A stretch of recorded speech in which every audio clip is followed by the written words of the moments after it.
Shalom Bapak Ibu dan Saudaraku yang dikasihi Tuhan. Hari ini kita sama-sama mau belajar kebenaran firman Tuhan dengan tema Kristus akan datang sebagai hakim. Mari kita sama-sama membaca dan mencermati ayat berikut ini. Matius pasal 16 ayat 27 yang berbunyi demikian. Sebab anak manusia akan datang dalam kemuliaan Bapanya diiringi malaikat-malaikatnya. Pada waktu itu, ia akan membalas setiap orang menurut perbuatannya. Di ayat ini, Kristus berkata bahwa anak manusia akan datang di dalam kemuliaan Bapa. Artinya, Tuhan nanti datang di dalam kekuasaan dan otoritas Bapa untuk menghakimi dan membalas setiap orang menurut perbuatannya. Mengapa bisa demikian?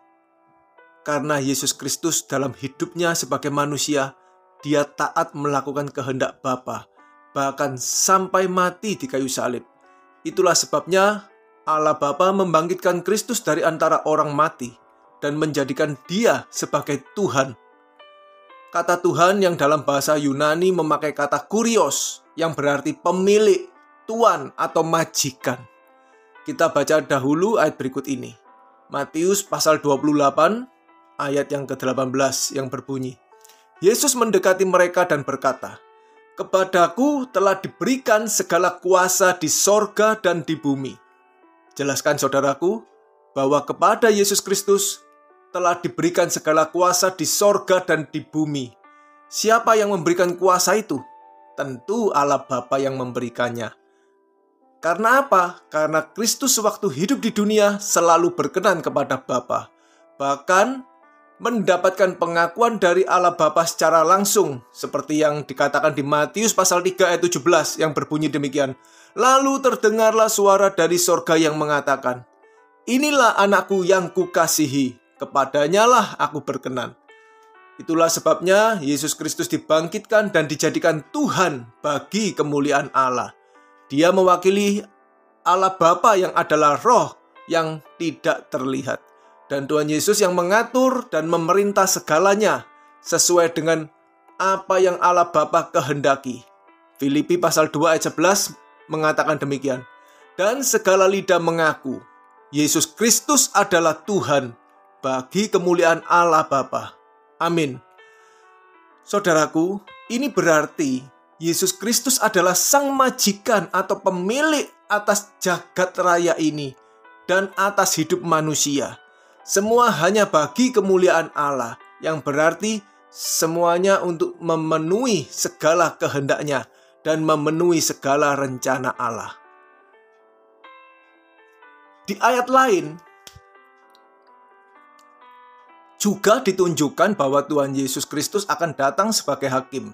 Mari kita membacanya di 2 Tesalonika pasal 1 ayat 7-8 yang berbunyi demikian. Ayat 7-nya.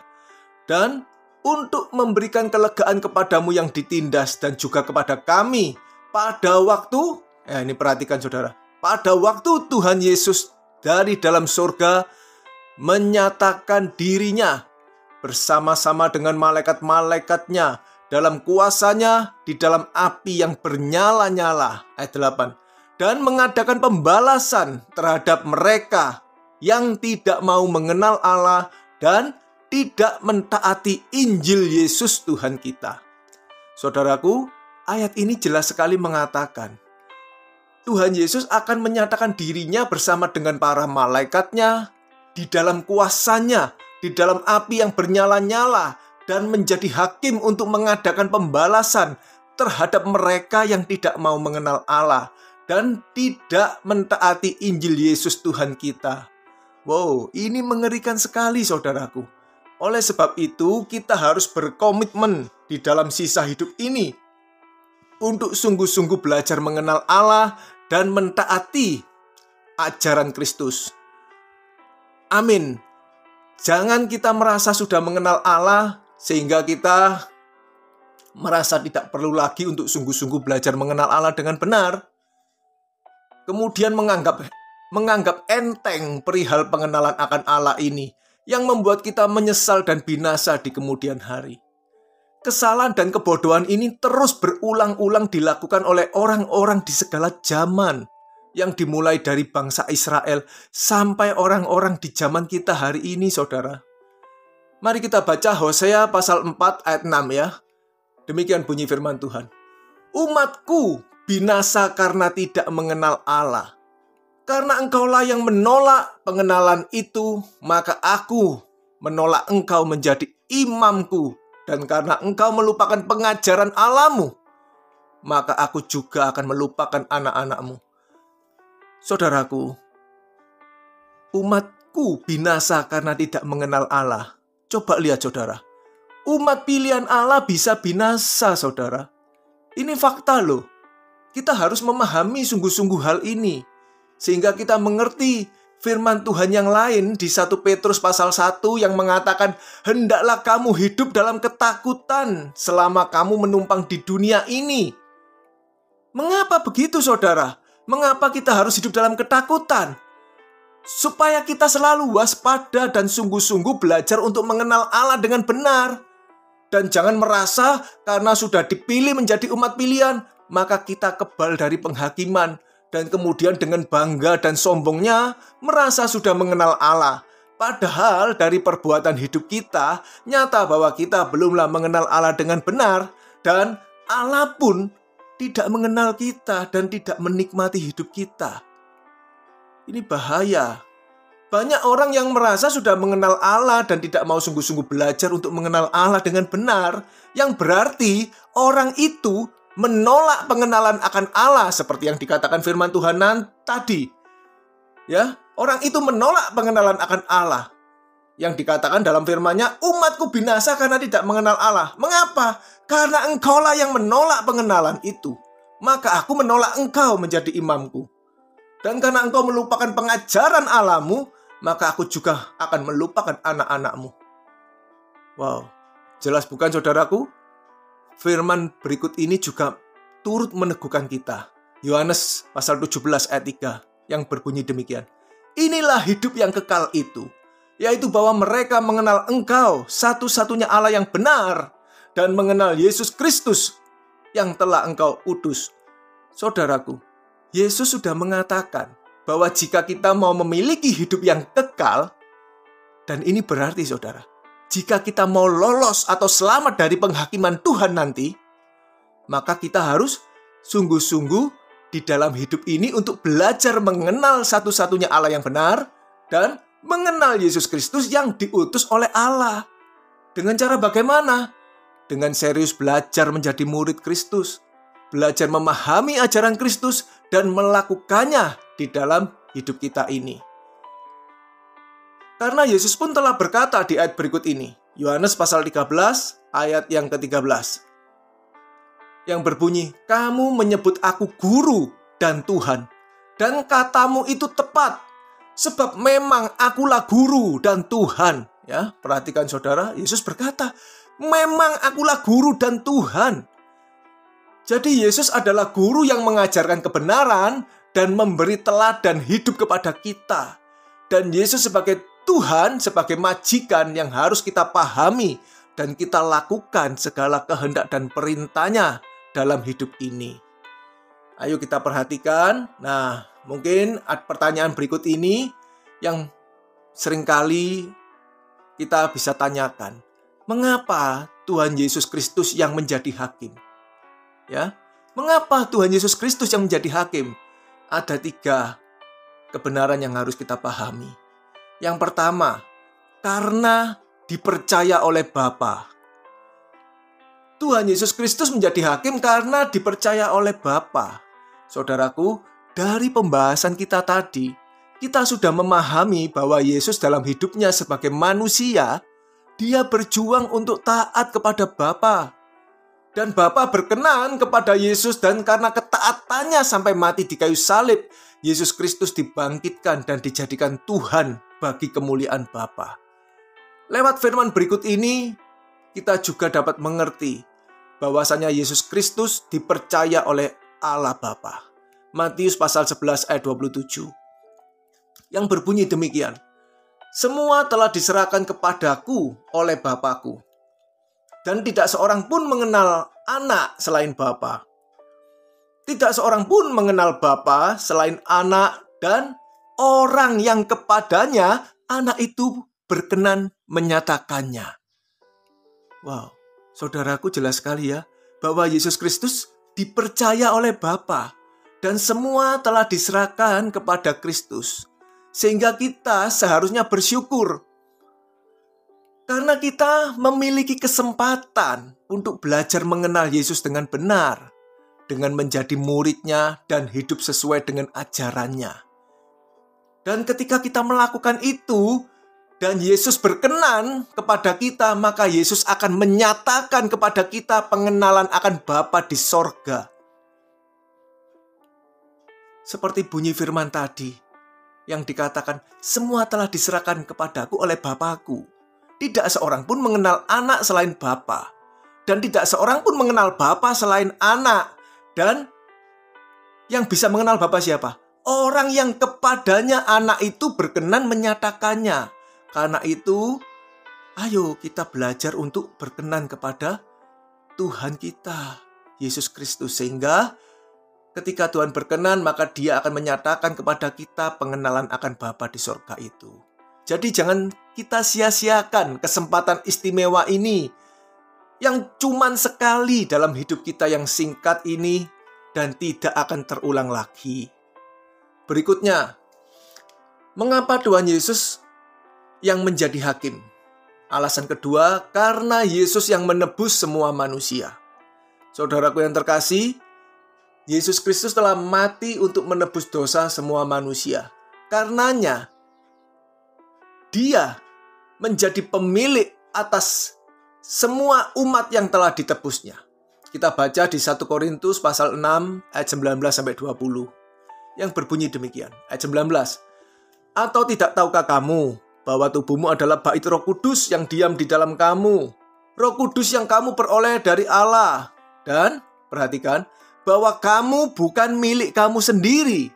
20. Sebab kamu telah dibeli dan harganya telah lunas dibayar. Karena itu, muliakanlah Allah dengan tubuhmu. Jelas sekali bukan? Karena kita telah dibeli dengan harga yang lunas dibayar. Karena itu kita harus memuliakan Allah lewat hidup kita, saudara. Lewat perbuatan tubuh ini, kita mau berkenan kepada Allah. Firman yang lain juga berkata, 2 Korintus pasal 5 ayat 15 yang berbunyi demikian. Dan Kristus telah mati untuk semua orang. Supaya apa? Supaya mereka yang hidup tidak lagi hidup untuk dirinya sendiri, tetapi untuk Dia yang telah mati dan telah dibangkitkan untuk mereka. Saudaraku, kita yang telah ditebus oleh darah Kristus, maka kita tidak boleh lagi hidup untuk berfokus kepada diri kita sendiri. Bukankah hari-hari ini hampir semua orang hidupnya berfokus untuk dirinya sendiri, untuk kepentingannya, keuntungannya, kesenangannya, kenikmatannya sendiri? Ayo kita mau berubah. Kita ini sudah ditebus oleh darah Kristus. Hidup kita dimiliki oleh Kristus. Karena itu kita harus mengubah fokus hidup kita yang semula tertuju pada diri kita sendiri. Sekarang kita berubah. Kita harus mengubah fokus hidup kita untuk melayani Kristus dengan belajar untuk memahami dan mengenakan pikiran, perasaan Kristus dan selalu melakukan kehendak Bapa untuk keselamatan jiwa-jiwa. Biarlah hidup kita dapat masuk dalam rancangan Allah dan kita mau menggenapi rencananya. Ada amin, saudaraku? Amin ya. Yang terakhir, mengapa Tuhan Yesus Kristus yang menjadi hakim? Yang ketiga ini, karena ukurannya adalah Yesus sendiri. Ingat ya, ukurannya adalah Yesus sendiri. Saudaraku yang terkasih, yang harus kita sadari adalah ukuran penghakiman itu adalah Yesus sendiri. Standar penghakiman itu adalah hidup Yesus sebagai manusia yang harus kita miliki dan kita jalani. Maksudnya begini, saudara. Hidup Yesus di sini adalah kehidupan sebagai anak Allah. Artinya setiap kita harus memiliki cara berpikir dan cara hidup sebagai anak Allah. Caranya bagaimana? Jadilah murid yang baik. Belajarlah memahami ajaran Kristus sehingga kita dapat memiliki cara berpikir Kristus, yaitu cara berpikir sebagai anak Allah. Dan ketika kita melakukannya, kita akan memiliki cara hidup sebagai anak Allah. Mungkin kita jatuh bangun, tapi kita harus meneladani, melihat, mencontoh cara hidup Kristus. Cara hidup sebagai anak Allah itu. Sehingga nanti pun kita akan disebut sebagai manusia Allah. Kita akan menjadi orang yang berkodrat ilahi.